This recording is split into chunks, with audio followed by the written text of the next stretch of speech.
people need to stop going, I'm looking for a conscious man. And they have to start going, what does a real man, a good man feel like? What does a real man of integrity, vitality, and determination feel like? And why are we not aware of that? Why is it this other thing? What do good men want in a woman? Respect, loyalty, vitality, as in energy, embodied pleasure, as in desires intimacy, wants to create intimacy, and not for him, but for her, because she loves it, wants it, desires it, and for him. So I would really start there. It's respect, loyalty, vitality, and pleasure in her body, embodied pleasure. Those are the things that real men, good men, solid men want. All right, before we jump into today's episode, I want to lay the quick framework for you. If you haven't already, I would strongly encourage you to go back and listen to episode number 22. It is the first and clearly not the last episode that Max and I recorded together, and it lays a really solid foundation for the conversation that we have today and delve further into. In that episode, we talk about conscious relating, epic sex, some dating things, and we dive even deeper into all of that today. So in this episode today, we talk about all kinds of goodies. Let me just say this.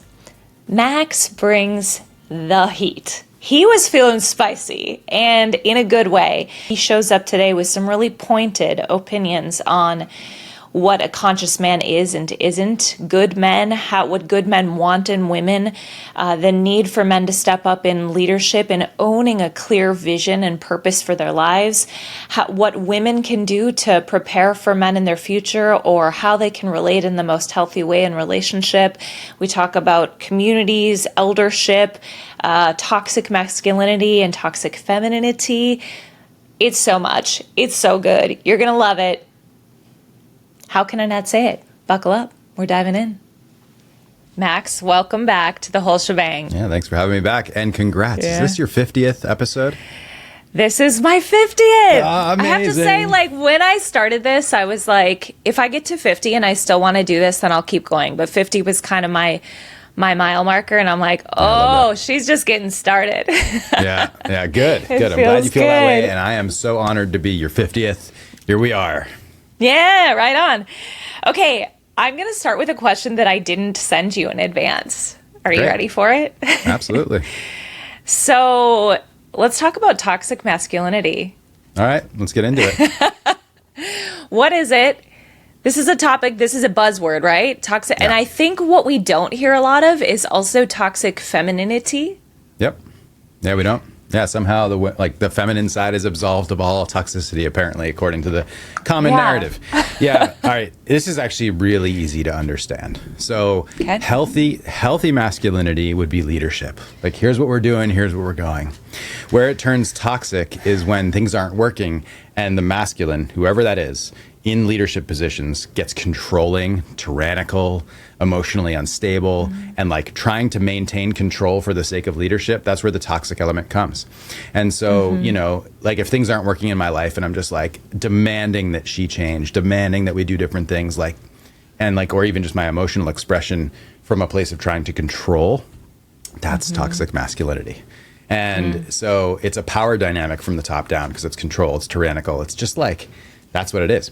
Now, the experience of toxic masculinity, things like, the Me Too movement was a big response to sort of toxic masculinity within the sexual intimacy space, right? And so there's like toxic sexual behaviors, predatory behaviors. And again, it's sort of like men trying to control their field or get what they want through methods that are not holistic, healthy, or consensual. Does that make sense? It does. And I'm wondering, I feel like maybe there's this spectrum, right? Like everything isn't black and white. We've got 50 shades of gray within toxic masculinity. And I don't know. I think this brings me back to one of the questions that, let me see if I can find it here. This experience of, and I've experienced this too, if you're coming from a relationship where the other partner is maybe more in their feminine or more soft, I don't know what the right words are, and then you experience what feels like masculinity, right? And maybe it's toxic, maybe it's arrogant, maybe it's not, but it feels so different from... What's the word I'm looking for? Like the other side of the spectrum? Do you know what I'm saying? Yeah. If I'm with a partner that is more in his feminine, I'll just use me as an example. Yeah. Or if I've been in that in the past, And then I go out dating and I'm like, oh, here's a guy that's like, feels like he's got it under control. And even to your word about toxic masculinity, that it's like controlling. Yeah. How can I discern the difference between the masculine that is healthy and the masculine that is toxic? Yeah. This is actually the only way I can explain this is really through this lens of co-creating. And so, for example, if things aren't working well in my relationship, if I just go like, F this, like, you've got to change, like, this is terrible, or like, this is what we're doing, like, that's not co-created leadership. That's me contracting around my lack of leadership or my lack of outcome that I desire. So a healthy version would be like, hey, this is what's up. Like, we are off. I want to get back in the right place. Like, how do I onboard her in the leadership, in not calling her to lead, but like, let's both take self-responsibility and move toward the thing we're trying to create here. So like, that's a co-created version. And, you know, I mean, I think it's really about self versus us. Like, what are we working from? As a man, I'm never working just on behalf of myself. Everything I do in life is on behalf of me, my wife, my kids, the people I serve. Like, that's how I feel my life. And so I think the toxic masculine would have less awareness and less of an idea that they're holding all that, and they're just like me, you know, inherent, like narcissism, right? Even though it's a pop culture term, like, that's like toxic expression because it's just me expressed, not us, we, together. Like, here's like, does that make sense? Yeah, it does. Yeah, and I feel like I've sensed that, I've seen that there's this like, I've experienced it as almost like a hurried energy because it's me focused. It's like, let's control this, let's move this on, and on the front end, as a woman, it can feel like, oh, he's leading leading the way, but it's a subtle nuance that turns into like not so subtle behavior eventually. That you're like, whoo, this is controlling. Yeah. And I mean, there is, like you said, there's a spectrum, and sometimes, you know, as a man, sometimes I have to take charge and I just have to go, this is what we're doing. And it's not just in my like life or wife or, you know, family life, but even in my like business life. Like, sometimes all leadership seems to drop and there's no one leading, and it's like, okay, here's what we're going to do. And, but you know, it's on behalf of, not for me. It's not, here's what I'm going to do for me to be safe. Here's what I'm going to do so we're all good. You know, there was a really good example of this. A couple years ago, I was at an event, and there was a forest fire that started nearby, and we were unsure which direction it was going to go. Wind direction was sort of shifty, and it created a lot of fear in the space. And all of a sudden, like, there was kind of a vacuum of leadership because it was like no one really knew what to do. And I looked at the field of it. I just went, okay, what's true? What's the wind direction? What's the, you know, I looked at the weather app and the windy app for like sailors and like wind people. Do you have a sailor wind app on your phone? Yeah. Well, it's how, yes, I do. And I'm not a sailor, but I use wind direction to actually understand what weather's actually doing. And so instead of these like blobs of color that you get from like weather radars, which are useful, wind directions on a global scale. This is a weird side thing that we're going into. But anyway, yeah, the wind directions on a global scale can tell you more about how to predict what's happening, because you can look across the oceans and go like, oh, there's something over there that's actually pushing wind this way. So anyway, when it comes to fire, if there's a fire nearby, the first thing I'm going to do is what's wind direction look like? Because obviously that's the thing that dictates. Anyway, so this thing popped off. I was not in the leadership role of this container, this space, but there was a vacuum of leadership because everyone got kind of confused. And I just went, all right, here's what's up. In this room of people, how many of you feel incredibly unsafe and need to leave today? And then for the rest of you that are willing to stay a couple hours, here's what we're going to do to close this thing down, clean it up, and get out of here within 12 hours. And basically, I just split the group between two based on nervous system capacity in the moment. And I let everyone that was scared just go, okay. And then the people that were willing to stick around, which is a safer group to work with in that circumstance, just because they're not fritzed in their nervous system, we finished cleanly, and then we moved forward. And so, you know, I created a space on behalf of us. It wasn't just like everybody, all hands on deck, no matter what, no matter where you're at, like everyone's going to help, which would have ignored the fact that some people are probably really scared and not sure what to do. And yeah. Go ahead. Yeah. Well, what I was going to say is, here we go. You can go ahead. I'll let you. This is what we do in Minnesota. No, you go. No, you go. Yeah. No, you go. Yeah, it's the whole thing. Have you read the book Masculine by Youngblood? What's it called? Yeah. Masculine in Relationship? Yeah. He talks about those two. Yeah. Yeah, he's an awesome guy. Just like one. Oh, do you know him? I do, yes. Have you like bunked with him at camp? Yeah. All the photos that he uses on his website I took those photos. I was a photographer years ago. So anyway. What? Yeah. He's a great man. Cool. Okay. I've just read his one book, This Is All I Know, but he talks about that providing structure and creating safety. Yeah. And as two of the three kind of ways to bring the masculine. And that story that you just used was like, yeah, perfect for this idea of, okay, how do I first create safety and understand what's going on? And then how do I provide structure? Can you flesh that out a little bit more? Like in relationship, or let's say on a normal date or some situation that's just kind of like an everyday situation, how does a man bring leadership on a practical level to like provide structure and create safety? So to create safety, she has space to voice her needs, wants, and desires. That's it. So basically, if I was on a date with somebody and I started with like, how are you feeling? Like, what are you open to tonight? Like, how much time do you have available? Like, if I just sort of get curious around what she's a yes to, she's going to be able to voice her truth, including her boundaries. She might say like, well, I'm available for like 2 hours and I'm down to stay around this area. I don't really want to go anywhere else. Like, so giving her the ability to voice her truth, that's how you establish safety. She's now voiced her truth and I go, okay, great. That sounds great. So here's what I'm thinking. So if we got 2 hours and you want to stay around here are some options. How do those feel? So that's how I'm leading from a place of awareness of her nervous system, awareness of her safety, and yet let's go. Let's do this. Like, you want to do that? You want to do this? Does that make sense? Yeah, it does. Yeah. I feel like there's a bigger conversation happening. Obviously, there always is around this kind of like men providing direction and clarity and leadership. And I saw you recently post about that co-creation. I'm going to ask you to speak on behalf of like men. Yeah, sure. Let's do it. I mean, that's what we're here doing, right? Yeah. Okay.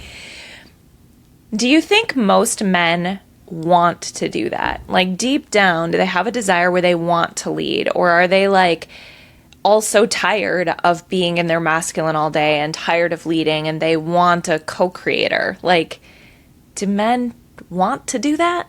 I think so. I think, let's just talk about this. When you talk about a field of people, there's definitely percentages, right? And there's quite a few men that don't want to lead. And let's just say like 50 to 60% of men probably don't want to lead. 50%, it's just inherent in humanity. A lot of people don't want to lead.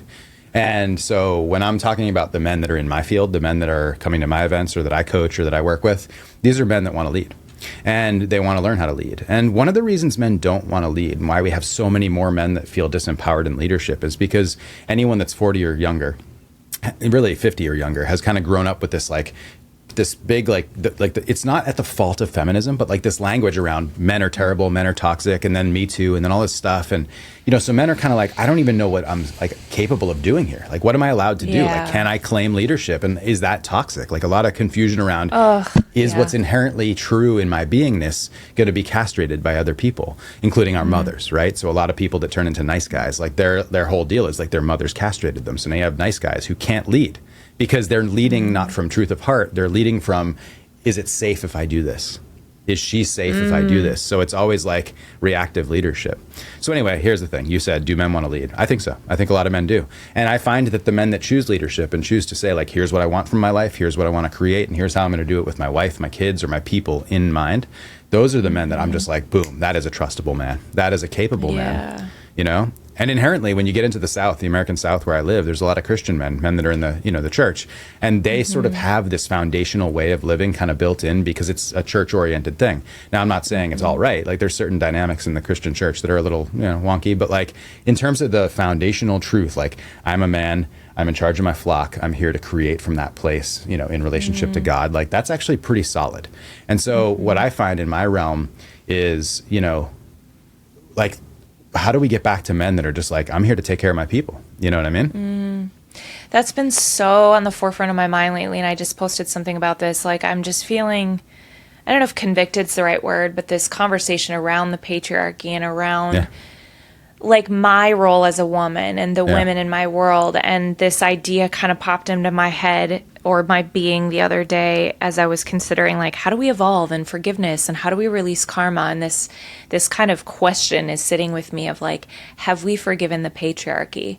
I mean, there is a reality, historically speaking, that there was a group of men that came in and they created a structure and it gave them power, money. It stripped the actual like sacred feminine, like the love. It like stripped that. Yeah. And then I'm like, okay, unforgiveness in any relationship, in any capacity. So let's say one-to-one, societally, we just pick that lack of forgiveness up and carry it into the present and just like breathe it out. Just like, fuck the patriarchy, fuck men. And like, and what is that doing? So now like I'm like, we don't want to, Like good luck dating from that place, really, you know? Right. But I think these same women are also simultaneously so hungry for real masculine leadership. Totally. And so there's this, I think, maybe I'm in like an echo chamber, but I think we're entering a new time when things are stripping bare a little bit more and people are, right? Are you seeing that? Yeah, I am. You know, I mean, all right. There's a couple layers to this. Yeah. When I think about school, my relationship to going through school, like elementary school, middle school, high school, that is a system. And it's a system that's pretty authoritative. It's just like, here's how we do school. Here are the markers that you need to reach. Like there's very, very specific things you have to do to achieve whatever.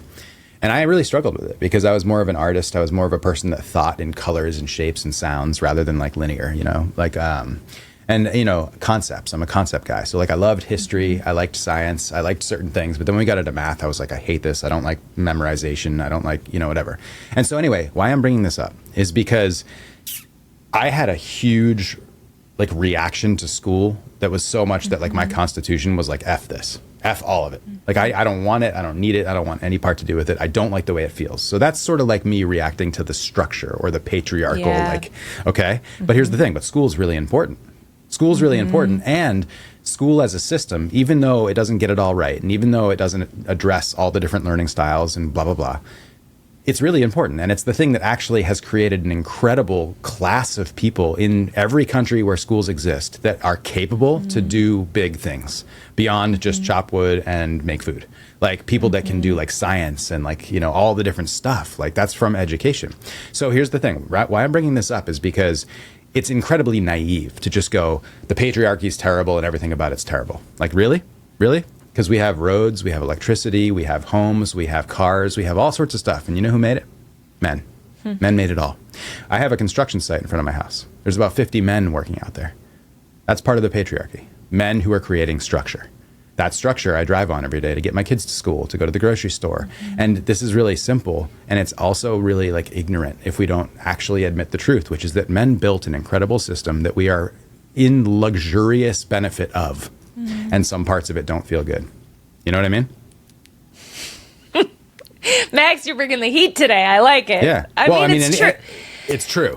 It's true. This is the tricky part of it, right? Like it's anything where I'm like, okay, you can be in relationship and go, this was really shitty and this is really hard to forgive, and still sift through like, but this part of the relationship brought healing. This part of the relationship brought structure. This part of, so like anything in life, there are pieces to it. And I think we, because of maybe social media and our society, we've gotten so polarized on so many topics that we, I think, have a hard time accepting the paradox in so many situations, which is like, oh my gosh, can we admit that there's positive that came out of the patriarchy? Just, I feel like people are just going to like choke on those words.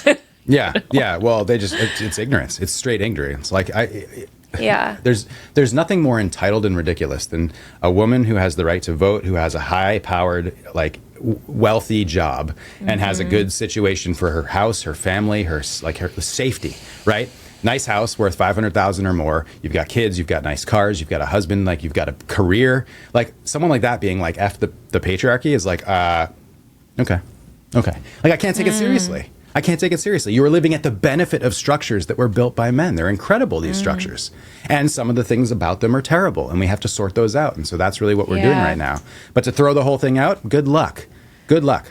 Like move to a third world Yeah. country that's currently in chaos. And that's what happens when we throw out systems. You know what I mean?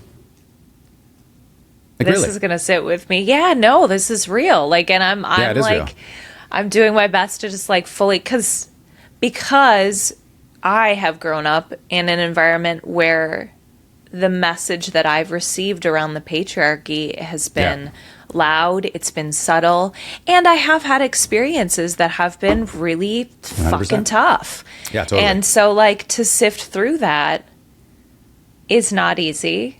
But Yeah. like, I think it's imperative right now. I think if we do want to move forward and help evolve Yeah. how we're doing things and raise the vibration and awaken and all of the yummy things, Yeah, totally. we have to look at that. We have to look at it. The holistic Maybe- truth is necessary. It's necessary. Yeah. Look, here's a Yeah. good example of what I had to do. I'm going to flip this really quickly because it's really important. Okay. For me to Yeah. heal all of the hardship and difficulty I had in my heart around my ex-wife and my last relationship, even though she had a mental illness and she caused insufferable pain in that relationship, even though I can say she is responsible for what happened in that relationship, for me to actually heal it, I had to go, no, what's really true? What's my responsibility in that? I had to look holistically at how did I also cultivate and create emotional distress in her system. And so we want to blame the world. We want to make it easy.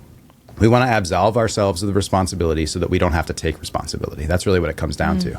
And so if we get to go, oh, the patriarchy is terrible, what we're doing is we're excusing our lack of empowerment in our own lives, even though it is on us to do.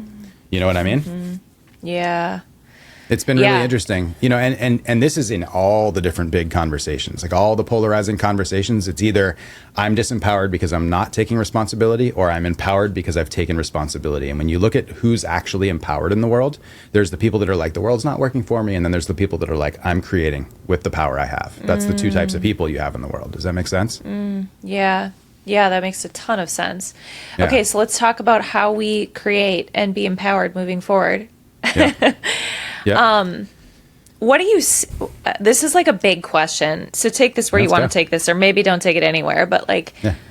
you're working with a lot of great people on a high level Yeah. that I perceive to be I'm going to say on the front edge, like I don't know, of spiritually speaking, even just on like the pulse of what's happening. Yeah. What do you perceive, or what are you intuiting, or what do you see as you're looking forward in what's happening and how things are evolving?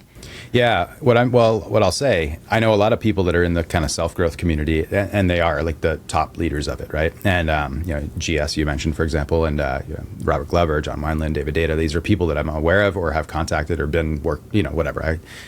They're in a close circle. So anyway, Dropping the names, I got you.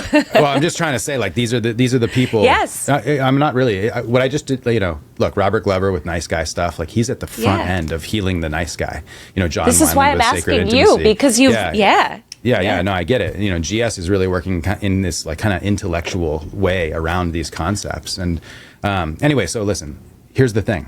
What I love about the self-growth community is that it's sorting out the wounds, it's sorting out the like, you know, behaviors, the patterns. Like that's really important. That's the work we have to do. We have to look internally and say like, what's off in myself that I need to heal, that I need to come into alignment with. That's great.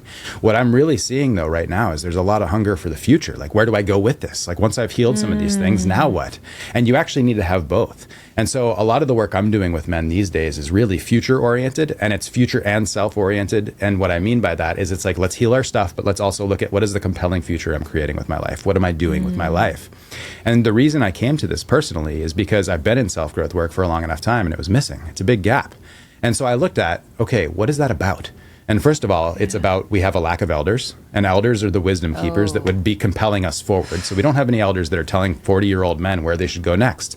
The second thing is we have lost the initiatory process completely. The most that we're having a conversation around is boys used to initiate into men. And it's like, well, yeah, but also men used to initiate into fatherhood, and then fathers used to initiate into eldership or elderhood. And it's like, there's all these initiations that are missing, and those initiations are what compelled men into deeper, and women too. Your initiations are built into you biologically. So from girl to womanhood, you know, when you have a period, that's your first initiation. Then birth is your second initiation. And then, you know, perimenopause and menopause, like that's the third initiation that, you know, toward, you know, a different status. At this point in history, now there's a whole extended possibility beyond that. before real elderhood or eldership. I don't know what the right word is. But anyway, so what I'm trying to tell you is the missing piece in self-growth is, and what is this for? Like, why are we doing this? Like, where are we going now? And so when I work with men, I start with, what's the compelling future you're here to create? And almost always men go, I have no idea. I don't know. I was just here to heal something. And I'm like, yeah, good for you. That's great. We're going to do that. But why? What are we doing with that? Who are we going to be when we do that? And that's the missing piece. And so I don't see a lot of people talking about this, even though it's critical. You know, mastermind groups, that's where it's happening, because they're like, okay, what are we creating and how do we create for it? But the mastermind group without the holistic heart element is not a holistic forward-thinking group. And so, you know, I have a mastermind group I'm forming just around, you know, business and growth, and that's great. But all the people that are in that have already done the heart work, so that they're like operating from a wider heart awareness. And I don't want to get too kind of out there with this conversation, but what it all comes down to is compelling future vision. That's it. Do you have a compelling future vision for your life? And if you don't, that is the number one thing you should focus on. And in the absence of that, we have a bunch of people that are just like, you know, stuck in the experience of the moment of now without understanding why they're doing anything. Does that make sense? Yeah.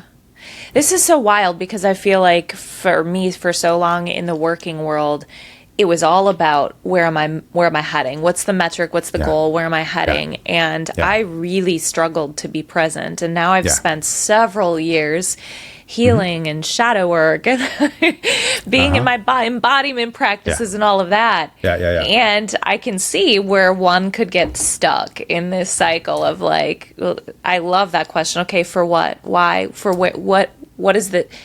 For me right now, it's about, what am I birthing? What am I creating? What is in that space that's compelling? And that to me comes from source. You know, it's all interconnected. Okay. Yeah, absolutely. Absolutely. Yeah. And then let me just say, and this is actually one of the dangers of self-growth space, because like, if you're in these spaces where everything feels good now because there's love and we're like activated and we feel fully expressed, but we're not bringing that into our life with a compelling future vision, then we're just going to be stuck in, it's like you got stuck on, it's almost like you were taken out for an initiation, but you never returned to the village. And so you're just out in the woods around the fire dancing night after night after night, because you're like, oh, this initiation feels so good. But it's like, yeah, but why? Why do we do that? You know? And it's like, don't get stuck in the woods. Like, bring it back home. And as I went through these kind of self-growth spaces on my end, I was actually really shocked at the lack of men that were like, no, this is why I'm doing this. Like, meanwhile, I'm over here and I'm like, I've got a wife and I've got kids and I'm building a company and I'm doing this really so I can create bigness in the world for my family. And everyone else is just like, I'm trying to figure out what I'm doing with my life. And I was like, yeah, you've said that for 3 years in a row, though. Like, where are you going? You know? Yeah. And there's very few men have the skill of being able to help a man get clear and make choices. You know, that's the thing that men need to do. Get clear and make choices today. You know? That's so good. I love what you were saying about the elders, too. That just hit me when you said that. Like, huge. We don't have elders anymore. And I feel that with women, even though women seem to be more connected, I'm like, where are the women that have gone before me that I admire and that are integrating all of the things, right? Like, it's not a part of our society, I think, or our culture like it is in other maybe that's my perception, maybe it's incorrect, like around the world. I feel like other cultures are better at being multi-generational and helping initiate into next phases. Yeah, we can so learn from the reason that the United States and Australia lack elders is because we broke the generational lines when people immigrated here, and in a lot of cases we didn't recreate them. And so, you know, if you go to some, like in the Cajun South, you have multi-generations. In the Italian part of Boston, you have multi-generations. But by and large, across the country, you don't. When you go back to Europe, you know, there are families that multi-generation in the same town. Like, people are multi-generationing, you know, the way we always have throughout humankind. Yeah. And the reason we were able to break that is because of the luxury we have. We, as a single generation, can make enough money that we don't need our parents, or we think we don't need our parents. But wait until you have kids. Like, when you have kids, it's like, oh, fuck, where's all my parents? Like, where are the people, you know?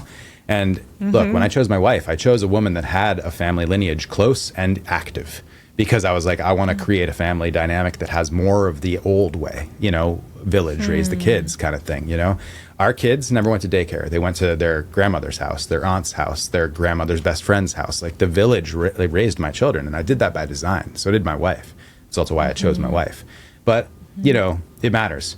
Now, the piece that you said, what happened, or I think you said something like, where are the elders? Yeah, they're missing. They've absolved themselves of responsibility over our culture. And I'm working on calling it back. Like, I'm in conversation with some men that are a little older, and I've just basically said, like, listen, be on the ready, because in 5 or 6 years, I want to activate you as an elder in my community, because we need you. And we need you to stop focusing on, like, I'm free and I can do my life by myself now. We need to get you back in the game, back in play as elder men to guide the young ones. By the time my kid's 14 years old, I'm going to launch a community for 14 to 18-year-old boys. And basically, it'll be like a summer camp for kids. It'll be an initiation, basically. And in that initiatory space, I'll have 14 to 18-year-old boys, I'll have 25-year-old boys, I'll have 45-year-old men, and I'll have 80-year-old men. And every night, we'll start in that place. This is what we're doing. And then every morning, it's like the younger men take the men. You know what I mean? So there's a whole way. And I'm going to do this by the time my kid's old enough to start. So I've got 4 years to build it. I'm building it. Max. So imagine 200 kids and 500 men holding a massive movement of men in the Appalachians of North Carolina. Like, that's what I'm doing, because we're missing it. We're missing it. And the elders they've checked out.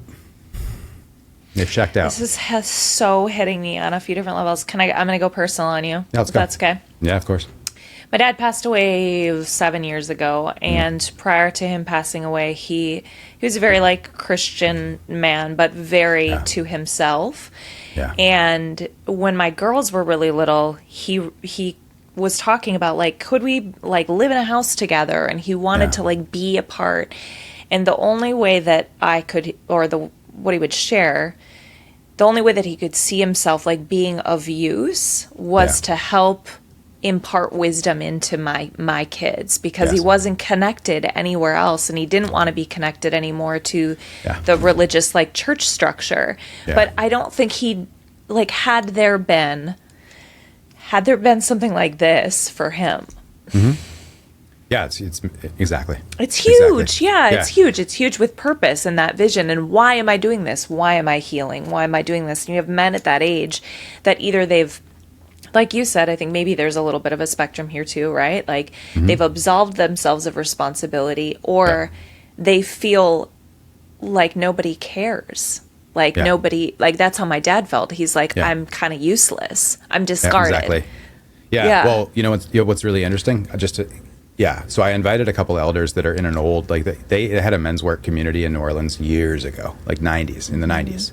And they still meet. And there's only 8 of them left, because a lot of them have passed away. They're in their 70s and 80s. And I invited them to my men's circle once. And my hope was that they would sit there and be able to operate as elders. And what I noticed is that they actually just considered themselves men among men. And I was like, no, this isn't right. And so I asked them about it. I was like, I'd really love for you guys to just be able to give clear feedback from a place of wisdom. And they were like, yeah, but that's not how we operate in our men's space. We're just all men together. And I was like, yeah, no. You're older men that have wisdom. Why don't you value yourself with wisdom? And so I asked one of the guys that, and he was just like, well, I don't know. I mean, everyone gets to choose their own path. And I was like, man. So what I realized is if I'm gonna create this, I actually have to train the elders from my position, which is kind of weird. It's backwards, but at least I can look at what is our need? What do elders need to rest in? And so part of it is I have to train them to look into each other's eyes and then they go here's what I can own about my life. Here's where I'm empowered in my life. Here's what I've learned in my life, so that they can sit from that seat of wisdom at the head of a room. You know what I mean? And Max, that's something good work. Yeah. Well, thanks. That's and so your great. Dad, if I onboarded someone like your dad, he'd be like, look, I don't know what I know. And I'd be like, okay, well, what do you know? Let's go. What have you learned in your life? What's your biggest hardship? What are your biggest wins? What are your biggest failures? Let's just put those on the table. And now I can give you a syllabus that you get to teach from. And here you go. And now I'll call on you when that thing comes up in the room. That's how it's going to work. And it has to work that way, because we've got to get back to these structures. So anyway, I haven't even talked about this publicly. So it's funny that it's coming out now. But I'm building really cool things, and that's one of them. 4 years. 4 years. That's my timeline for that one. Yeah. I can't wait to watch it unfold. This is amazing. I love it. I love it so much. Okay, we're going to take a left turn. You ready? Mm-hmm.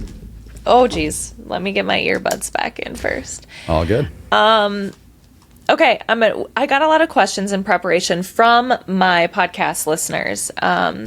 what they wanted to hear from you. And so I've got a list here, and I'm just going to start working through it. Are you ready? Okay. I am. Okay. I'm going to read this scenario. It's like story time with Jen. You ready? Okay. There's this guy I've had my eye on online through Instagram. I've been doing what I can to put my vibes out there and show him that I'm a badass. I slid into his DMs, but I'm trying really hard not to pursue him. I want to go out with him, but don't want to ask him. How do I pursue a man without switching up the polarity? Yeah. Really great question. Be fearless and don't worry about the polarity. You can reclaim it later. That's really true. Ooh, okay. Whoa, men are I dense. was not expecting this. Men are dense. Men are dense. And so listen, I'm in my life. I'm doing my thing. The only way someone can get into my life at this point is to be loud and to be like, I want in. Right? Like, that's really true. I did not expect this at all. I know. Well, I listen, did not expect this, Max. And there's a flexibility to polarity that has to be worked over time. But look, if this guy is out there doing his life, he's not paying attention to anything. And if he's solid, look, I don't notice women. Like, I don't notice people in the world. And so if there's a woman that like wants to join my team or join my company or something, like, you've got to show up with some strength, some vitality, and be like, I want to work for you. What's up? Yeah. And so otherwise I'm not going to see it because I have no business seeing it. So this man, I don't know who he is. He's probably just doing his life. And he also might have a sensitivity where he's like, I don't want to flirt with anyone on the internet because otherwise me too, or whatever. Like, who knows? Who knows what his situation is? So if this woman that asked you this question, if she's listening, state your intentions. Which she is. Okay. Yeah. State your intention. Just send him a message and be like, hey, I want to meet you. That's it. That's your desire. Your heart's desire is, I want to meet you. That's great. I would love to meet you. Oh, good. You're in your heart. How delightful. And he might go, oh, that's interesting. Okay. Yeah, I'd love that. Or he might be like, well, I'm not available. Or he might be like, I'm gay. Sorry. Whatever he says, you're going to have to just be with. You know what I mean? But like, do you understand? Like, she has to voice her intention. Otherwise he won't hear it or notice it. And good for him. So not what I was expecting at all, because I feel like, at least the space that I'm in, or have I'm reading a lot about manifestation and law of attraction and like all of this, like, how do I magnetize, and feminine energy is magnetic and masculine is electric. And so it's this whole, like, she asked me this question, like, I don't know what the answer is. I'm wrestling with it too. I'm going to ask Max. Yeah. Well, okay. So there's two things that are true. So one, to evoke through your beingness, great way to work. But if you have a target, like if you have a person that you're very specifically looking at, that's a different circumstance. You know, I mean, find out his address and let your car break down in front of his house. You know what I mean? I don't know. Like, that's another possibility. Help! Like, yeah, exactly. But no, like, in all seriousness, look, because she's asking about a very specific guy, get in there and just like be vocal. And here's the other thing. It's actually pretty trustable that he's not reaching out to her. It's pretty trustable. And that's a good sign. And that's exactly the kind of man you'd want to be with, because you know he's not being like, oh, there's like tasty energy coming through my DMs or in the field of me, and he's just not responding to it. So that's actually a really good sign. You know what I mean? Yeah, I like that. That's good. Yeah. Okay, you said evoke from your beingness. What does that mean? How do we do that? So if you want to just in the world of manifestation, our beingness will create what we are here to receive. So, my beingness is I'm sharp, I'm forward thinking, and I create powerfully, right? And so the men that come around me from my men's circles are like, I want to learn how to be that. And that's great because I can work in a field of that. I'm not attracting people that don't want to be held accountable, that don't want to be disciplined. And you know what I mean? So my beingness attracts a certain type of person that responds well to feedback and can crush it at life. That's great.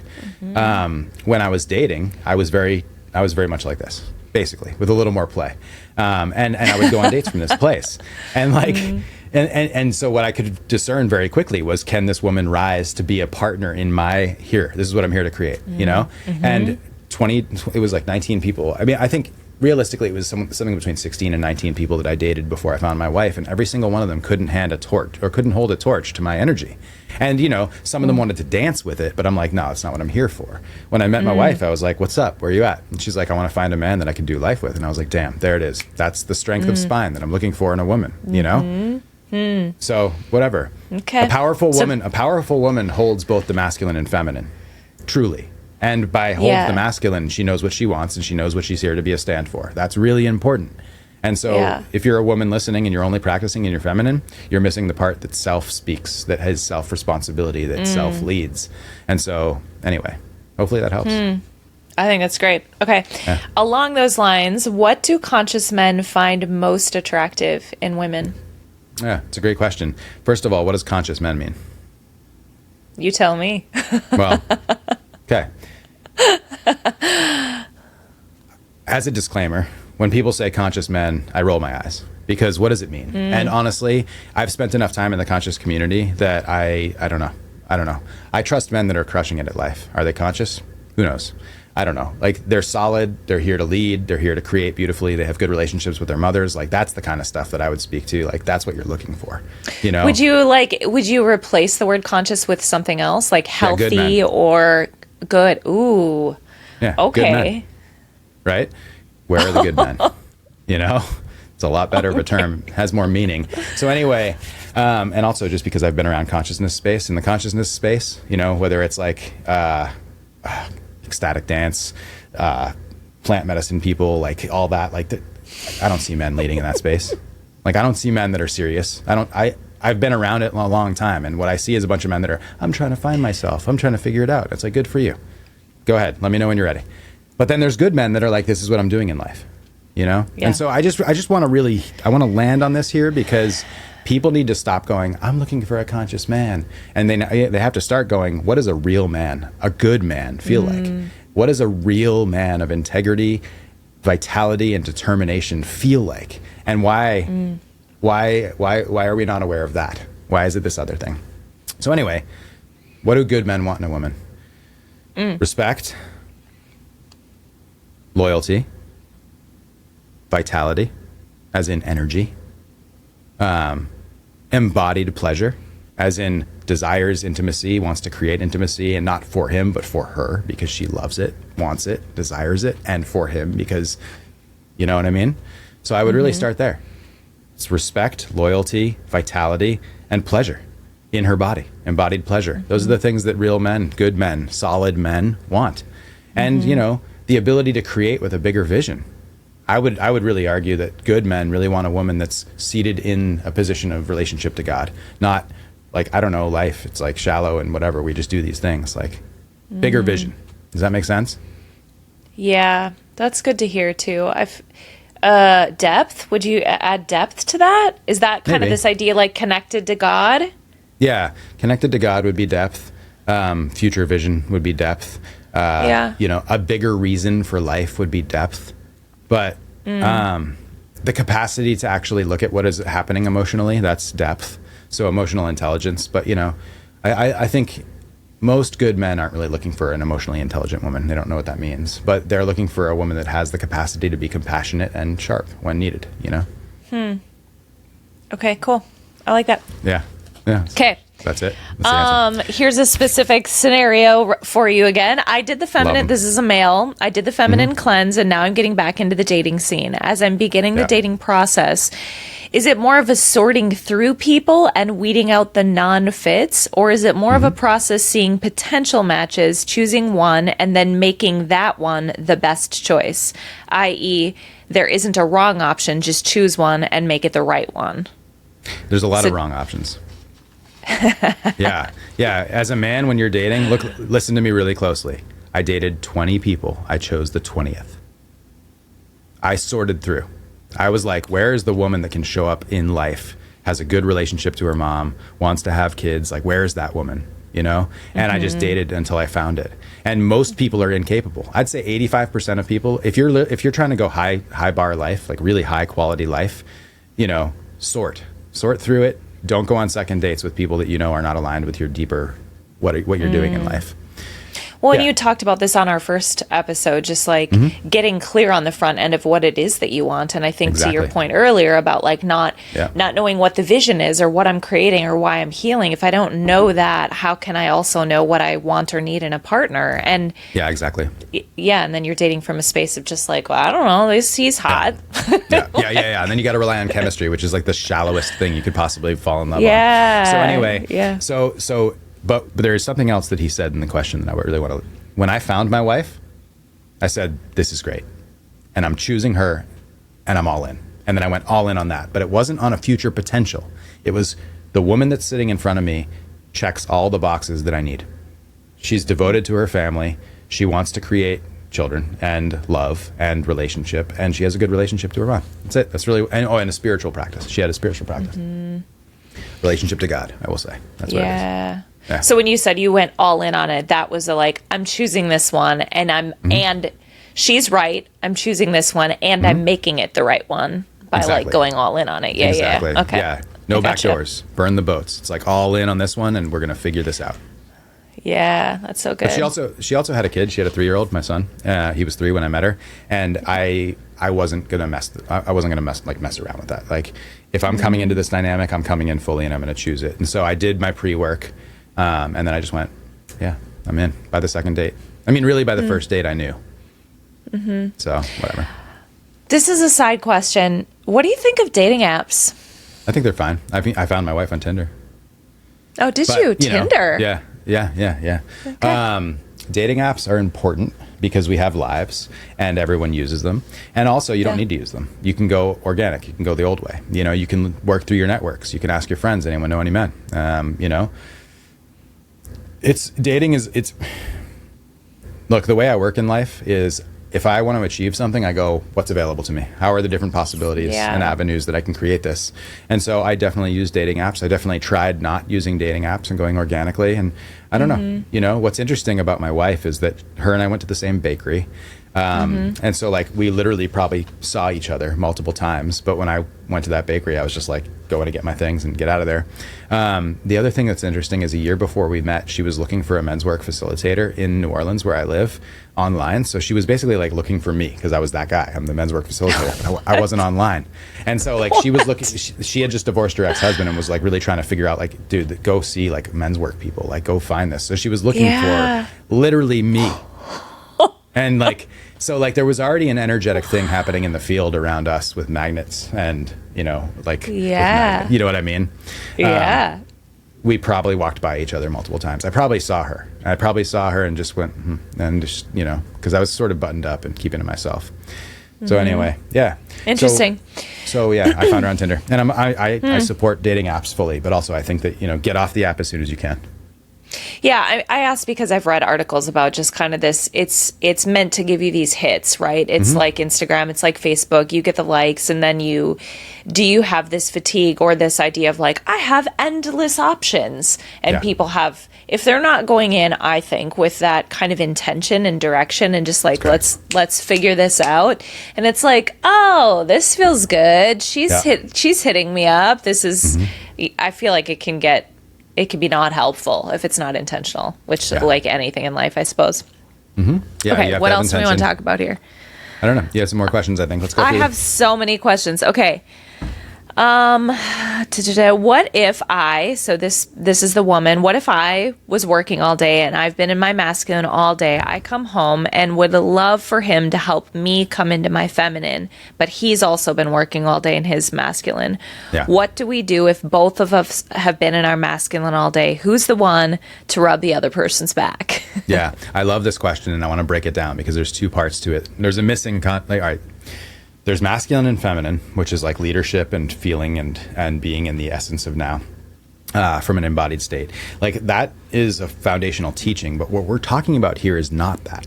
We're not actually talking about we're in our masculine. What we're talking about is when I'm in work mode, I get really rigid and I get really linear and small in my thoughts and my thought. Like, do you understand what I'm saying? Yeah. That's not the masculine. That's just an energetic way of being that we have to become so that we can create powerfully in work.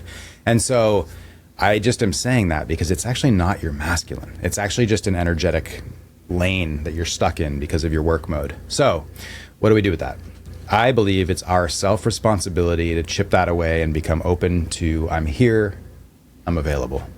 And so I do it as a man, you know, I take like after dinner time, you know, after I've got the kids and everybody's fed and we're like good, I'll often take a bath just to soften my body and come out of my mind and my like career mode and just go, okay, I'm here. What do we need to do tonight? And so that's not me going into my feminine. That's me getting out of this like rigid, hard, like day mode, you know?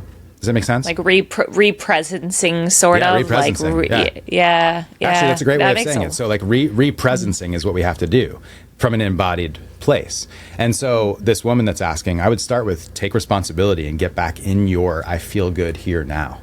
And then from that place, he has an access point because he's going to feel you're present. And if he is also doing the work of awareness around like, all right, let me shake my day off and come to be with you, you know, it might be something that, you know, I'm not sitting my wife down and like rubbing her back, but like by the time we're together at night, like my hand's on her leg, we're sitting next to each other. We might even like off gas some energy just through like talking and sharing things about the day. Like, but at some point we kind of come together and then we start to, and so if this woman really wants like her back rubbed, maybe there's like a ritual you create with your partner where it's like, all right, when I get home, like, can you just rub my back every night, like my shoulders, like just for a minute, and then I'm gonna go take a bath, and then it's like, you know what I mean? You could create that for sure. You can request anything. The specific things we want. I really want my back rubbed every day when I get home. You could ask for it if this is like if it's a real thing that the person wants. Create that as ritual, as love.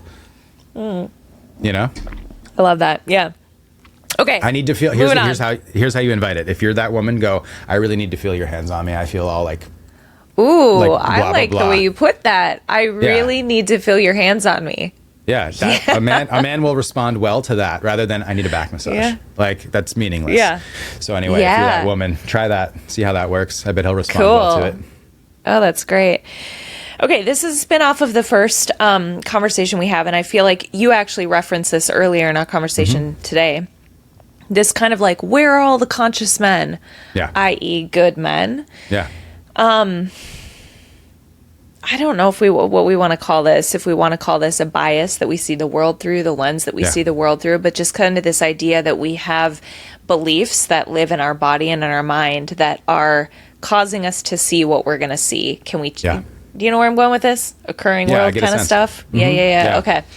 So if you have a woman that's like, this is my experience, or a man for that matter, I'm experiencing that 90% of the men are not good men in my world. Where are the good men? Is there something that they can do to start shifting what they see and experience? What are you doing in that world? Like what is, like, if someone's saying that, like, what are you doing in a world where there's not good people? You know what I mean? And why is it that that's what you're attracted to? And so, you know, there was a moment. I feel like we need to pause on that.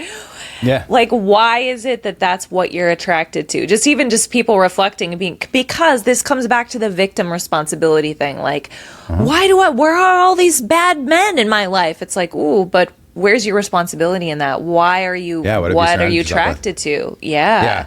I had an interesting moment. I'm just going to so during part of my like reclamation of self process after my divorce, I went to Burning Man a couple times, and I kind of looped in with some artists making art, and it was cool.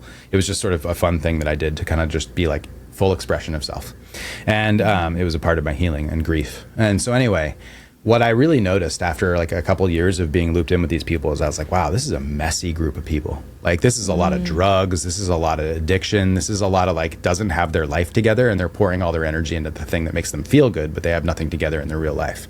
And, you know, I think that the Burning Man community, like there's a lot of that. There's also people that are really successful and they're crushing it at life, and they go out there to like have a good time and kind of break free, and then they go back to their empowered lives. But anyway, so what I had to go like, wow, why am I in this world? Why am I still around this? This is not where I want to be. And so I cut it off really quickly, and I went, no, I want to be like clean. I want to be in spaces with really self-responsible, high integrity, and like energetically tight people. And so I shifted where I was at, and I shifted the kind of people I had around me. And it was really interesting because as soon as I shifted, I noticed, wow, this feels like a different world. And I started to notice things differently because I was surrounded by, like, my wife's friend group. All her friends are like pretty conservative, like down to earth women. Many of them are Christian. Many of them are holistic and healthy in terms of how they navigate the world. And so a lot of her friends are just like clean. Like, they're clean people, and they're clean on their purpose, and they're clean on what they're here to do. And as I like felt that, and I felt their husbands, I was like, man, this is like a different realm of humanity. And I'm not saying we should all shift back to like Christian communities, but I was just like, there's something right about the way that these people envision and live out their lives that is definitely missing in places like ecstatic dance, Burning Man, consciousness stuff, ISTA, like all those spaces. Like, that is a dark, dark space. Really. You know what I mean? There is a thread you're weaving through this conversation today that I'm just like, you are bringing some spice on this stuff, and I like it. I appreciate the clarity around it, because it's not, I'm not hearing a lot of that be said, and I think it's good to hear, because there's a perception. is glamorized the right word? I don't know what's the right word I'm looking for. Like it's put on a pedestal in the like holistic healing world, I think, of like, oh, this is what we're moving towards, but it's lacking a groundedness, Well, and it's also, we're getting stuck in the forest around the fire. It's the thing I said earlier. It is all of benefit. Maybe you do maybe you do plant medicine once. Maybe you go to Burning Man. Maybe you do these things to kind of break out of your old way and become something new. But then if you get stuck in it and you're still in it 3, 4, 5 years, it's like, well, you're stuck at the initiation, but not in the growth that should come from it. Right. And so I really, I mean, there is a thread. And you know what it is? I'm tired of seeing it. I'm tired of seeing people that even 7, 8, 9 years later, they're still in like the 101 level space. And it's like, where are you moving in to? Like, what are you doing? You know what I mean? Yeah. And part of what I wanted to circle back to this kind of process of shedding relationships and moving. I think that's something that we know needs to happen, but that is a hard thing to do, to say, oh, I'm going to cut this off. Do you have insight on that? How you did that, or how you would tell somebody to navigate shifting their environment? The way that I coach it, I did it over a long period of time, but I was really pretty clean with how I did it. What I do when I'm coaching people is I go take an inventory of all the people you're engaging with across 30 days, or you think about across those 30 days, like anyone that's in your field. So for 30 days, you're just logging, here are the people I'm communicating with. And then you just assign them a role. So it's like professional relationship, like familial relationship, friend, acquaintance. And then you gauge whether just plus or minus, feels good, doesn't feel good. And you just track it. Yeah. And so you just track like, oh, when that person's in my consciousness, I don't feel good. I feel like there's a tension because I don't know what to do with that person, or like we have a thing that's unresolved. Okay, that's a negative, or, oh, I'm thinking about this person. I love that person. I have an old friend. I'll just personally, I have an old friend. His name's Pete. He's great. I've known him since high school. Actually, I knew him in 3rd grade. But anyway, we were in bands together in high school, and I don't talk to him very often, but I love that guy. And whenever I think about Pete, I go, oh, I fucking love Pete. He's a good friend of mine. And so he's just always, he's always going to be in my like close circle of friends. I text him occasionally. He texts me occasionally. And like, I'm not going to get rid of that. But then I have some other people from that era in time where I have no communication with and I have no desire to. And then since then, my whole life since high school, I graduated in 2000. So since 2000 through the past 24 years, the only people that are around me are people that when I think about them or they text me, I'm like, yes, this feels good. Hi, how are you? Does that make sense? Yeah. So you plus or minus them, and then you just start distancing yourself. You just start saying no, thank you. Do you have a heads-on like conversation where you're like, hey, listen, you're not making the cut? Yeah. I dole out restraining orders like crazy. It's a solid process. I don't want to deal with it. Let's let the police and the sheriff's department. Forever. Everyone's there is no gray here. No. I mean, there is the threshold of boundary is really an interesting thing. Sometimes you just need to let it go, and you just or like over the course of a year, like you just don't entertain if they like go, hey, like I'd love to get together this week. You could just be like, I hear you. I'm not available. I really don't have a lot of space these days to get together with friends. With all the respect, it's not in my wheelhouse, but then there are other people where it's just like, hey, for the good of my heart, I need a break on this relationship for a period of time. I mean, there's a whole spectrum, and I have found that I was able to just let people kind of go and they sort of go away. But the other thing is some people, have kept going like, hey, I really want to hang out. And I've just been like, man, I just don't have time. I don't have time, and that's not really something I'm doing these days. I'm not really hanging out with people. And most of those people have sorted out naturally.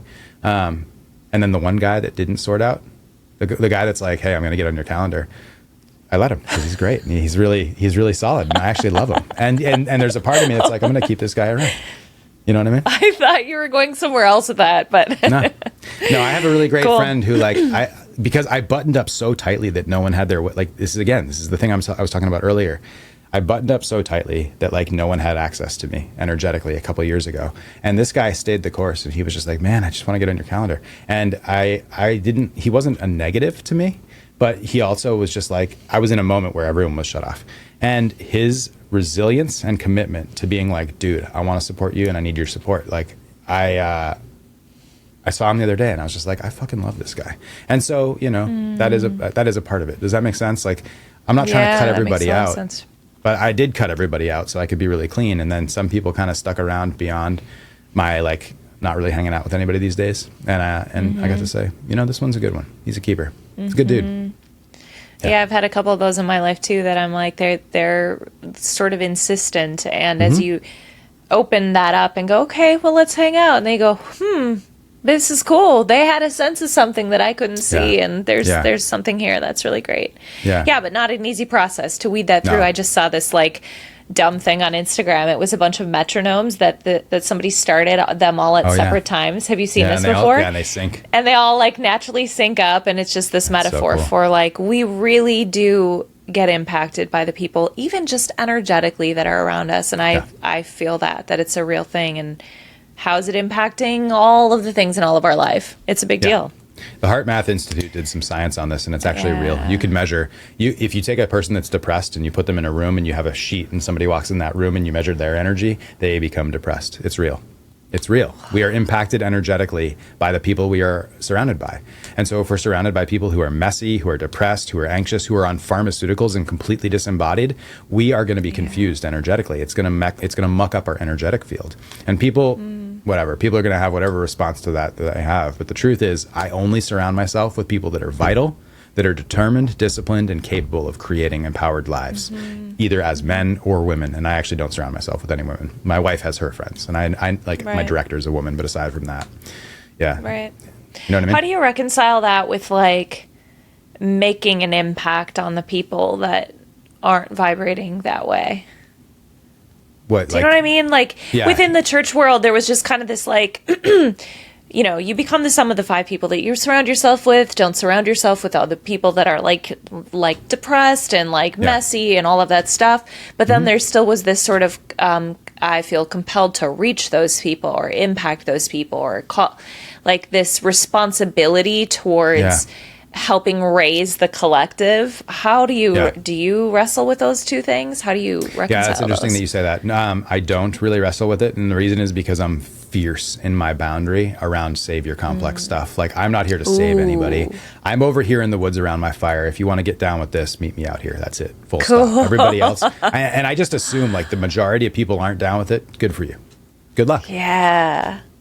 Yeah. Oh, I like that. I heard something the other day about that this woman was on a podcast and she was talking about, she didn't use the word savior mentality, but she's like, I realized that I was out to like help these people. Yeah, she used hero mentality, like, and save these people because I was uncomfortable with my own self. It's codependency, right? It's like, instead of me deal with my own stuff and be present with myself, I'm going to focus on fixing all of you.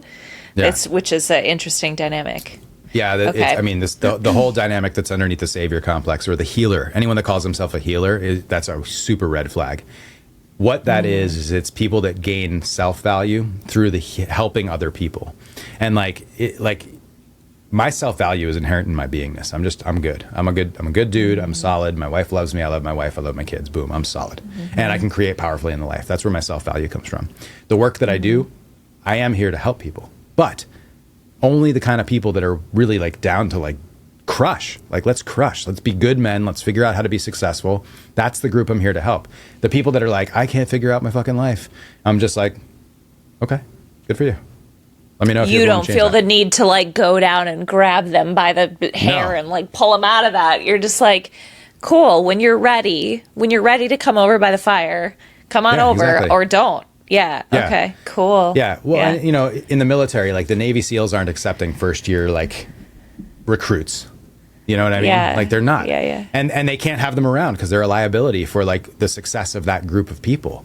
And so you have to do like years of intense training to be in the realm of powerful people. And they I'm just going to say, like, I'm here to create power in my life and in the lives of men that want power, healthy power. And so it's like, that's what I focus on. Make sense? Yeah. Yes, it does. I'm like, okay, Max. That's what it is. Max is on fire. All right. I have more questions for you. What can women, we'll say men do let me start over. What can women and men do to prepare for their future partner? For men, to prepare for a future partner, you want to really just be dialed on your purpose and your capacity to serve and create from a providership role. And so what that means is get good at business, get good at your craft, get good at some sort of trade. Like if you're a 10-year-old, 15-year-old, 20-year-old man, go all in on craft, all in on trade, figure something out. If you're 25 to 35, take that craft and expand it so you can create bigger money with it, create a nest so that you can provide from it. That's how you prepare for real, like a powerful relationship as a man. As a woman, get really clear, like, who is your village? Who are the people you're surrounded with? Heal your wounds with your parents. Heal your wounds with your mother. Like, really, like, become, I am free from wound, and I'm here to love and create love. And then if you want to do career stuff too, great, that's fine. Do that. But also, like, get clear on what am I really here to do? You know, one of the things my wife really is here to do is just become, like, an impeccable mother and, like, really, like, steward our family from that side. And what I realized once I met my wife was I was like, oh, I've got to go like triple hard on business because I want to free her from the burden of career. Like she doesn't necessarily want to work that job anymore. I want to give her space to decide what she wants to do. And what she wants to do is more in the realm of art and creation and food and, you know, tinctures and like holistic stuff and like whatever. And so it's like, how do I create space for her to live out that creative life? And so, yeah, as a woman, you know, do your work to heal, become free to love, and create from that place. Or if you're a woman that just wants to be like empowered in career, cool, do that. I mean, all I can say is just be open to the possibility of what your deepest heart's desire is. Does that make sense? Ooh, yeah. Let's talk about that for a second. Yeah, go ahead. Yeah, deepest heart desires. What do you see the themes for men, women, or if you want to go masculine, feminine, energetics? What are the deepest core desires? Yeah, I really believe that for men, we just want to find home in our women. We want to find home, safety, and love in our women. Like that's the deepest heart desire. And then in the realm of the world, we want to feel valued and impactful in our action. And so that could even just be like we're the best mechanic in town, or it could be like I crush it in business, or it could be like I'm, you know, a philanthropist and no, like the financial spectrum. You can be amazing in any realm at any degree of the financial spectrum. So I'm just trying to like label it. But yeah, so in my home life, I'm home in my wife's love, and in my world life, I'm on fire with it. And so that's like my deepest heart desire. Now for her, yeah, to be loved, to be provided for, to be safe. I think the deepest heart desire of the feminine is safety, really, and then love, and to feel loved, valued, admired, desired, you know, and respected, you know, for that co-creation and co-leadership piece. Does that feel right? Yeah, and seen. I think that kind of idea of like being really 100%. Seen. Yeah. And actually, that's the real positive and beautiful piece of feminism and women's rights and all that, to be seen of equal value, right? And like, I really get down with that. I love that. Like, I think that women are of equal value. I think that women are of more value in certain realms than men, where men are in more value in certain realms than women. Like, I think honoring the value of the feminine is huge, and seeing it, you know, wisdom, intuition, women have it on lock. Men have to learn to really value that. When women are, you know, saying something, like there's something they're saying that needs to be heard and understood. So you had a reel the other day about women being oracles. Yeah. Talk about what that means and how what that experience is like. This is really important. So the feminine oracle is an awareness piece. It's awareness of safety. It's awareness of needs. It's awareness of, you know, where are we at? It's a safety thing. And so if you go back 100,000 years, women in the village, are we safe? Are we good? What needs to happen? Men, mission, and food providing oriented, right? And so it's like there's an inherent part of the feminine that really knows, are we good? Is everything safe? And so when things aren't, it's going to kick up, and it's going to kick up in whatever expressive way it needs to. So anything from like, hey, we need to talk, to like full bore rage, that is coming from some oracle piece where like the woman knows things aren't right. Now where that's not true is if the woman has like a real emotionally distressed, like if there's like a mental illness component, or there's just something that's not sorted out around emotional safety, or early life trauma can affect this a lot and does. But anyway, a clean feminine being, her oracle is just her knowing. It's her knowing. And men have it, but it's a little different. The masculine oracle is sort of like the stars. It's like the wayfinder thing, like men that can go like, I know what we are doing, I know where we're heading. Like that's sort of a star map, whereas the feminine oracle is like the internal fire. Does that make sense?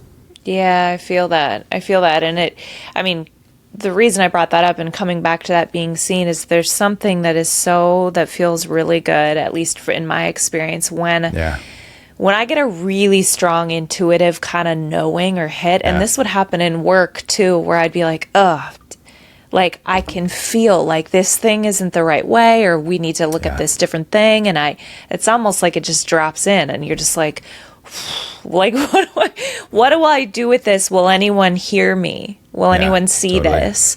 Totally. And so that kind of like, when there is a presence that is like, we want to hear you because we trust and believe that there is something here that is an oracle, whether they use that verbiage or not, they won't. Is like, I hear you. Yeah, it's so empowering. It's so empowering. And it's empowering from a different place than like, oh, this woman can make shit happen. Like that's different than like, oh, I have a knowing right now. And it feels different. Yeah. There was a circumstance in my relationship with my wife recently that I caught that she didn't feel super yes to something. And I was like, what is that about? And then I called a man and I was like, I need some feedback on a circumstance so I can get my compass really right. And I got good feedback and I was like, okay, this feels true. And I brought that to her and she's like, yes, that's true. And so even recently, just in noticing that she was like, I don't know if I feel super good about this decision, I was like, okay, let me check it. Checked it, came back, went boom. And so that's actually a very sensitive moment where I honored the oracle and I did what I needed to do, which is like get clarity that I could give her and have her settle. That feels good. I love that example, that like real life, how that plays out, because that's huge. And for her to have this space to honor that and feel that, because it's so common to just be like, maybe I'm being a little too sensitive to the thing. Like I have written that off so many times and I'm like, I must be overly sensitive to this thing. But then really it's like, it's an intuition that is animal. It's primal in nature, you know? Yeah, it is. Yeah. And there is a healthy degree of self-inquiry that women will have to do, which is like, is this just me being like me in my neurosis, or is this actually a true piece that I need to be seen? I mean, I have to do that too as a man. So it's not just a woman thing, but like there is a little bit of like, I don't bring everything I think to my wife. I don't bring every emotion that I have to my wife. Like I clean up a lot of stuff on my own. And then if there's something that really needs to be addressed in this sphere of relationship, I go, all right, here's what's up, or here's what I'd like you to know about how I feel, or here's what I need from you. But like, does that make sense? That's really good. Yeah. And I feel like to me, it's that practicing, it's exercising a muscle and just being like, let me just kind of vibe out if this, if this thing is intuitive or not. Once you start listening and then taking action on it, you can quickly see what was the neuroses and what was not, what was intuitive. Yeah. That's really good. Totally. Okay, feminine responsiveness. I had sort of like forgotten that this is a big component of the feminine, and then was catching myself at the grocery store. I've been like eating intuitively. So I went to like the best grocery store, like with the yummiest like organic food. And I was like standing in front of the peaches and caught myself going, like I just was like it's the best. At the grocery store having a moment. And then I was like, oh, this is the feminine in me, just like experiencing something and then be like, So can you talk about the feminine like responsiveness, what it is, how it shows up, how to cultivate it? Yeah, what I will say is that responsiveness expressed is a language. And it's a language that also is externally, like it creates externally, but it also like enlivens internally. I heard a song the other day, so again, I have a masculine and feminine side.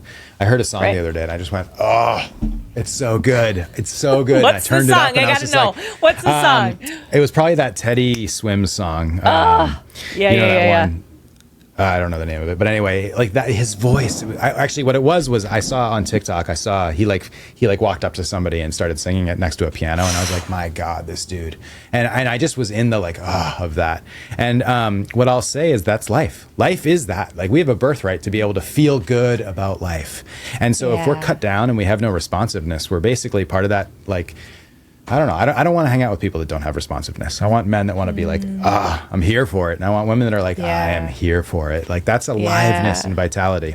Now, in terms of intimacy, it's really important. Like for my wife to be taken in such a way that feels good for her, I need to know when it's feeling good for her. And so responsiveness, like her responsiveness guides me, like, oh, more of that, but clearly, and less of this, like, or there's no responsiveness, let me try something else. Like, there's a whole game, and I'm just using that as an example, but that can be extrapolated to any circumstance in life.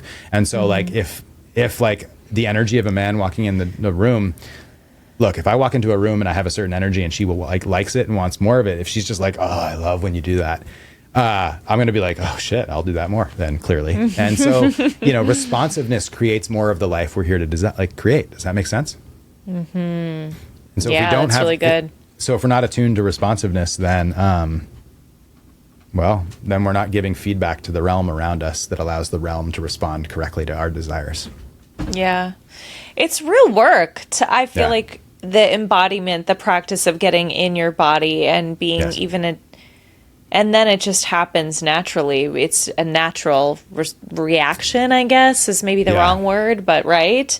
But I think I can look back at years ago when I was like just so cut off. I just was so living in my head and cut off from my sense of it, like embodiment, that I don't know if I was that way. I don't think I was that responsive. Like I wouldn't. No, most people aren't. I wouldn't at the peaches. You know? Totally. Well, we have to be willing to take up space, and taking up space comes by doing it in realms where it's safe. So this is the reason why like Burning Man and ecstatic dance and like self-growth work, why it really matters and why getting in these spaces matter is because it reawakens the core things that we need to live as. And then we take that into our life and we play with it and we try it and we expand on it. And that's the whole thing. And so integration of the stuff we do in these initiation spaces is crucial. And so you're living as a responsive feminine being these days because you did the work. You did something to reawaken it. And with men and vitality and power and like energy, like I have to teach this stuff in these spaces with men. Like they have to look into each other's eyes and like try being a little more fierce and break through the fear of being like, oh, I'm going to look like an idiot. Like who cares? Get through that and go, I'm here to crush it. Like, one of the things I've done with men is I've had a man stand in front of the room and just say like, I'm here to fuck the world open with my, whatever. Oh! And then the men go, 6. And then he go like, we need more legs. We need more power. We need more thrust. Yes. And then what that man's doing is he's actually feeling in his body what it feels like to be like, I'm fucking here. I'm here. Yes. Like that's energy. And so that's something we practice as men. We practice that energy in these spaces so that we can take that home and be like, baby, I'm sorry. I have completely absolved. Like I have robbed you of my energy and I'm back. I'm back and I'm ready for it. And then all of a sudden, I mean, I have even chills, like, because I've seen men reclaim power in their hips in a way that just allows them to go like, and then also like the strength of spine and the knowing of self. And then we've got empowered men that are just like, I'm here to create. And I'm here to be a powerful man in my creation. Like that's the stuff that's my wheelhouse. And that's what I love. What's kept them from that, do you think? Like what, prior to that moment when you, mother wounds, father wounds. I mean, when you're a kid and your dad's like, you can't act like that. Don't cry. Don't do that. Like all your expression gets neutered. Really. And or mothers are like, you're terrible. Or like, we're going to kick you out. Like whatever horrible language our parents have said cuts us off, and we just close it down around it, and we just aren't expressing, and we're just shut off from an embodied state. Women too. Women from a fear state, afraid of. Is it as simple as? Oh, sorry. Go ahead. No, you go. Whatever. I was just gonna say, like, women. The fear of evoking unwanted energy keeps women small in their bodies, and so and that makes sense. And so it's like until a woman is empowered in her power, you want to be a little careful with feminine expression, especially if you're a teenager or in college, And so there's a way about it. I love that you have men do that. That's just like, I want to be a fly on the wall for that. Yeah, I bet you do. I know. Oh my gosh. It's real. It's really incredible. Do you think it's important that men do that with other men, or could a man listening to this go home and just like do that in the mirror? Oh no. If he does it in the mirror, he's going to do it at like a 3. He needs the responsiveness from the men. Of like a room full of men that are like more. Like more, like come on, man. You're like a 4. You've got to, all right, now 4.5. Like men don't even realize how much power they can run through their body and have it still be an acceptable amount of power in the space. You know what I mean? Like, anyway, so men have to learn it. They have to train it. I mean, listen, if I took let's say we were back, I don't know why I'm using this example, but like, let's say we're like training for the military back in like the 1300s, and we got swords. If a man just like learns how to chop a tree, he doesn't actually know how much power it takes to like actually cut down a person. And so like like the way they used to train it, I've seen these things where it's like they wrap hay really tightly, and like you can become a soldier when you can cut through this bale of hay fully, like in one swipe or something. I forget, I was reading about it. And the way that they actually taught a swordsman how to really bring the energy needed was they had a method of like, this is what you have to be able to cut through. And so that's the thing. We don't know until we actually know. You know, we don't know how much energy we can bring until we like practice it and trial it. And it is training for a lot of men. Training and reclamation. Why does this feel so good to me? Like, I don't know. Because you're like, yeah, that's the kind of man I want. Well, yeah, and I don't know if it's because we've had an absence of that kind of presence. When there's a man that has strong legs and strong spine and that is like, I'm fucking here, it's just like, yes. I know. Yeah, there's a complete lack of it. There's a complete lack of it, and it's because, you know, there's all these different reasons. Like, you know, men were castrated by their parents, or men were castrated by culture and society and women and the media narrative and Me Too and whatever. And like at the end of the day, whatever, fuck it all. Let's make better men. Yeah, I guess maybe I'm just responding this way too, because I'm like, men, if you're listening, we want it. Bring it. Yeah, I know. Yeah, every woman I know wants more from their men, and they want men that are vital. You know? And here's the thing. The reason is because if a man is unexpressed, he's actually a liability, because you don't know what's true in his body. But if there's a man that's actually expressed and like, there he is. That's the guy, you know? And so it's like, I don't know. Jordan Peterson said something about like, monsters are men, like I forget how he says it, but you really want a man who's capable of violence, because then you know what he's capable of. But if you have a man that like you don't know where he's at, like that's actually really a liability. I forget how he said it, man. I should figure this quote out because it's perfect. Men who are expressed are trustable. Men who are not expressed are not. Yeah, that makes a lot of sense to me. Okay, I have another topic. Do you have time? Yeah, let's go. Are we good? Yeah, let's go. Yeah, let me check my calendar, but I think we're good. Yeah, we are good. Absolutely. I got out some of my books. I don't feel like I can read from this because this is David Data's Dear Lover. It's a great book. Because have you, this is off topic and then I'll come back. Have you heard of the podcast My Dad Wrote a Porno? No. That's awesome. It's this guy whose dad wrote like a horrible erotic novel. And nice. It's this guy and then a female friend and another male friend. So the three of them sit around and like read the book together and then make jokes and like laugh about it. I love that. So I pulled this book out and I was like imagining myself reading it to you and being like, this is like an erotic. You actually want me to read this? Yeah, go for it. Yeah, you pulled it out. Okay, wait. Now I got to find the spot. No pun intended, because he's talking about G-spots here. Oh, I love it. Let's go. Okay, wait, I got it. Okay.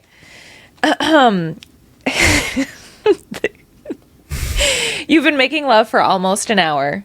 Your lover thrusting in and out, his body pressing against yours while kissing you, biting your neck, and pinning you beneath him with his loving strength. Don't stop, you groan. As your body relaxes open, your arms spread out from your sides, your heart opens, your mouth opens, your moans are long and deep from your belly. Okay, I'm going to stop there. Yeah. He starts with, you've been making love for almost an hour. Yeah. Let's talk about that. Yeah. So we have culturally lost the art of lovemaking. We've lost it, and you know, a lot of people, like, the best they can do is just sort of like click in, do the thing, click out. And then it's like, okay, like we have to slow down. Like we have to slow down where we can. But also, I'm a dad. We have 2 young kids. We co-sleep. And so like we also have, there's a spectrum of possibility. Like sometimes there's quite a deep and like long, you know, love thing. And then sometimes it's like the other side of the spectrum is just like maintenance sex. Like that's all on the table. But this piece that you're really like, there is a desire for deep love for a long period of time, really across the board. It's just that a lot of men don't have the vitality and resilience to create it because they go all into a level 10 right away. They're at 10 right away, like thrusting fiercely. what about level 1 for 10 minutes, 20 minutes? What about level 2 for 10 minutes, 20 minutes? What about something like this and something like that, and play and touch? And what about backing off and then coming back in, and then backing off and coming back in? And so, yeah, I mean, that's a whole realm. And what I'll say is, you know, the data lineage and the people that are around the data space that have studied from him, you know, Justin in London, there's Eli Buren, there's all these people that have studied around that data space. And, you know, they have a lot of focus on their intimacy, and that's great. And I love that. I think, you know, for me, my intimacy is like a good 20, 25%. And my fatherhood is a good 20, 25%. And my future compelling vision that I'm living out as a purpose-driven thing is 20, 25%. And then I have 20, 25% that's just like spiritual work in relationship to God. And so, yeah, we want to really have a good chunk of our life invested in what is the level of connection and intimacy that I'm creating. And it's not all in the room, you know, it's not all in the bed. It's like in every other moment. It's peach emojis. It's like, you know, it's like, I tell my wife all the time, like, I want you, I love you, like, I really want you, I want you tonight, like, whatever, like things that just entice and enliven. So we just have to get better at creating a full spectrum of sexual possibility. And we need to get out of this. I mean, any man, if anyone's listening and you're in a relationship with a man who's like a 10-minute guy, yeah, he's just got to learn how to move energy through his body. So it's not just cock-centric. It's like full embodied passion and pleasure. Does that make sense? Yeah. And I'm going to give a little context to the passage I was reading. He was talking about like clitoral orgasms, G-spot orgasms, and cervical orgasms. And when you started talking about this idea of like, you have a man that goes to a 10 right away and he's just like full on thrusting. And you're like, there's that, none of that other stuff is going to happen because it's like actually painful probably at that point. Totally. But one thing I wanted to talk about, if you're open to talking about it, and I've read and seen things on Instagram talking about premature ejaculation, erectile dysfunction. And so even to the point of like being able to have these experiences, what are your thoughts on that? What do you see happening? Yeah. So I have a good friend who has done some work around, you know, premature ejaculation, and I asked him about it, and basically he confirmed something that I thought was true. So this is all, it's all nervous system stuff.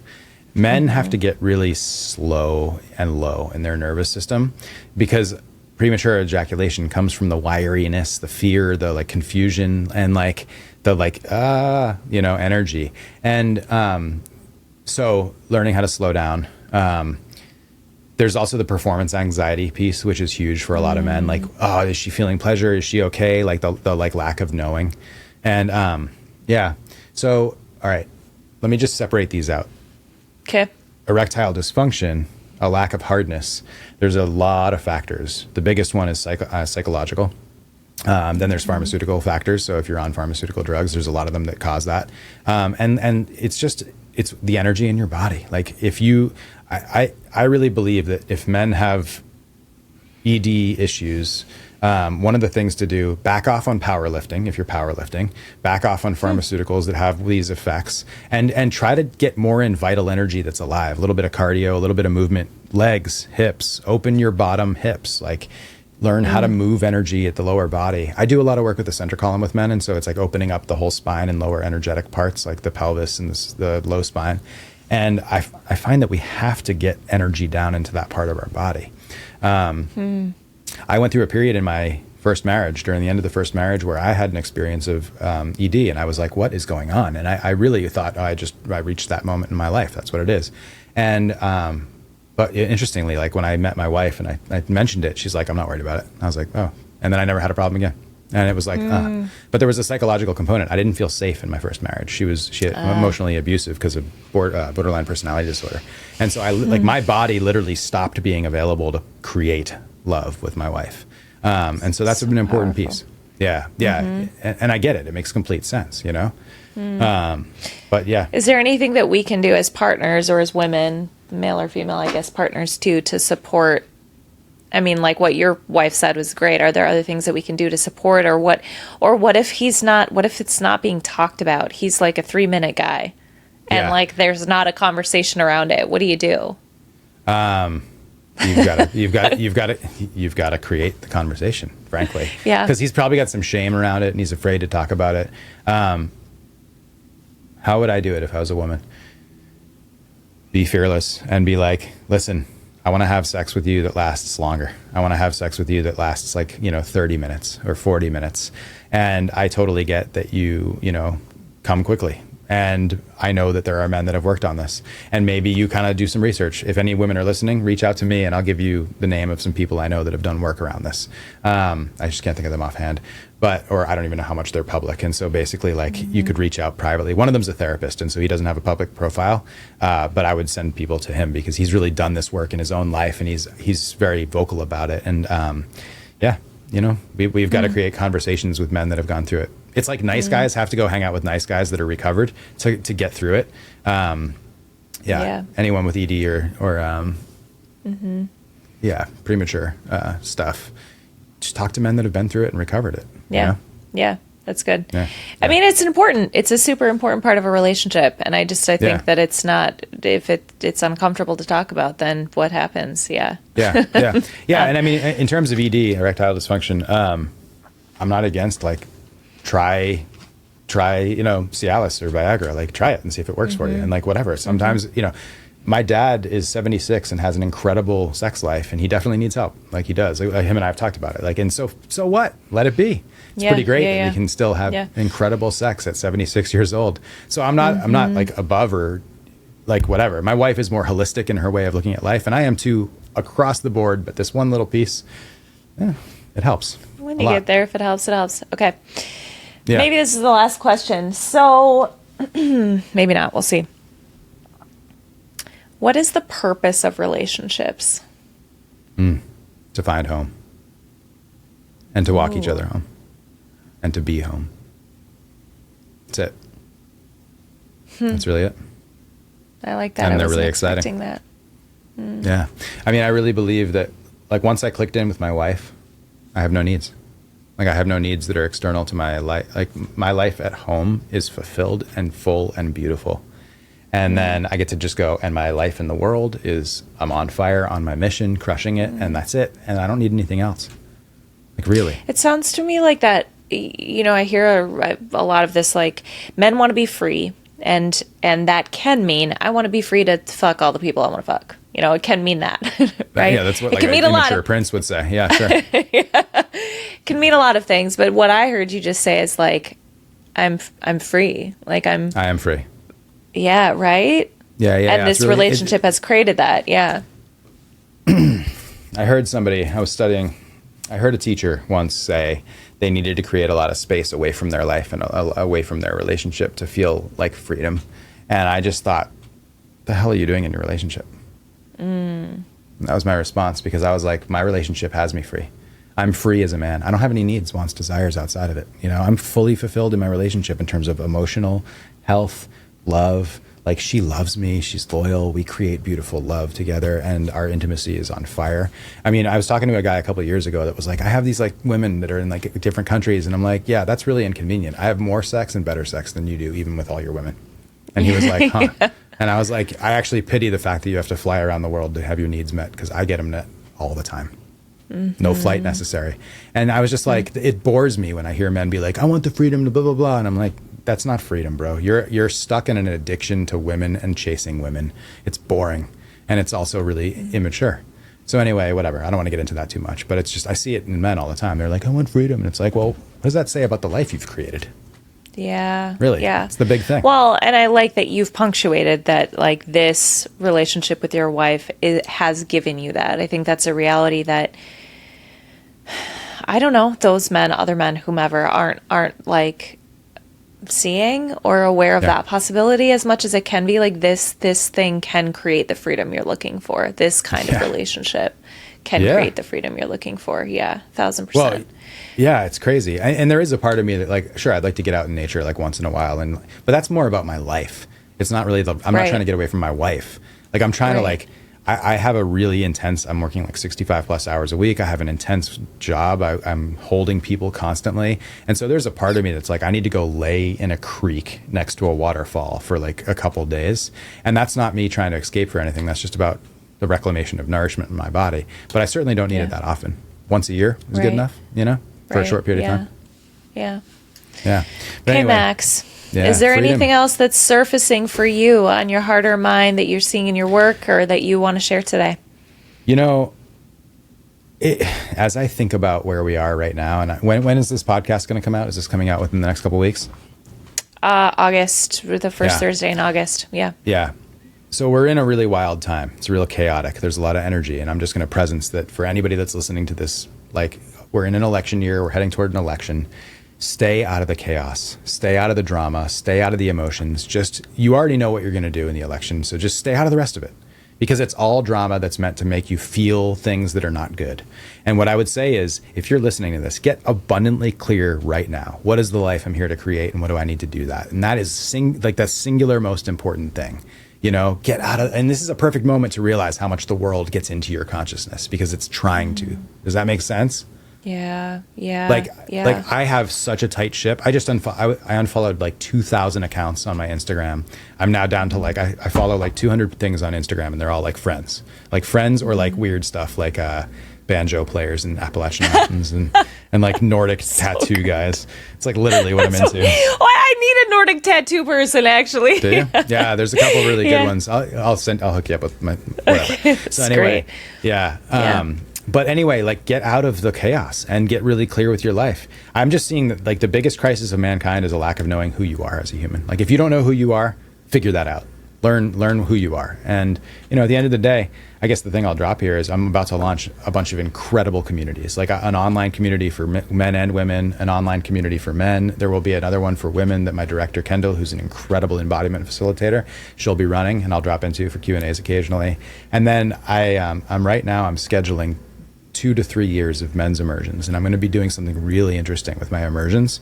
They're going to cycle through a couple different deep pieces, and one of the pieces is just clarity and purpose. One of the pieces is, you know, energetics and like, you know, sexual energy and power and how to cultivate power. One of the pieces is just attunement to the earth vibration, which also is related to the God thing. Yeah. So like, how do we attune? That's about nervous system, but it's also about how do I get out of the chaos of the human construction and get into the truth of our primal truth. We are animals, and we are disconnected from that. And then the last piece is the God piece, and that's going to be something else entirely. Like no one's doing what I'm about to do. And it's going to be, like I have chills thinking about what I'm in development of. And so I'll just say, if you're hearing anything that I say and you're like yes to it, jump in my communities, get involved. I'm building amazing things. And there's a lot of people around me that are supporting it. I've got incredible teams that are starting to come in from the woods, and it's like, all right, let's go. It's time to activate. And so it's unbelievable. Oh, I love it. I love it. So it's happening. So people can find me, you know, it'll be on your notes, but ashiftinbeing.com. I'll share it all in my notes. Yep. My name is Max Trombly. It's easy to find. I'm around. Yep. Yeah. Max, thank you for your work. Thank you for your work. Yeah, and the way that you're leading the way. I mean, the things that you've shared today and the things that wherever that came from for you, that you are listening to that and following that and walking that out is just like a gift to humanity. Thank you. Thank you for doing that. It's beautiful. You're welcome. I don't feel like I have a choice. Once this stuff started to come into my field, I was like, that's what I'm here to do. Oh, that's a wild feeling to feel like I can't not do this thing. Yeah. I can't real. Not do it. Yeah, that's really great. Thank you for your time today, too. Oops, keep going. Nope. No, I was going to say, somebody asked me recently where this all came from, and I have to just say from God, you know, and I'm not saying like I'm a prophet or I'm like beholden by God, but I just feel like when I relaxed and surrendered and asked for help, this is what arrived over the past, 6 years. Is I'm just like, holy shit, this is real. How did it come to you? I got sensitive. I got attuned to nature. I asked my mom for help. She passed away when I was 16, and she came back a couple years ago in a really interesting way. And and then I just said, I gave up on my resistance to God, and I said, "Fuck it, I'm sorry. Let's go, and thank you." Whoa. And that's really real. So, yeah, and I don't go to church. It's not a church thing. It's just like I've got a picture of a guy right there. I've got a couple things on my wall up here, and it just reminds me to stay humble and thankful for what I have. And from that place, I create. Does that make sense? Yep. That's beautiful. I love it. Yeah. All right. There we go. Thank you, Max. Yeah. You're welcome.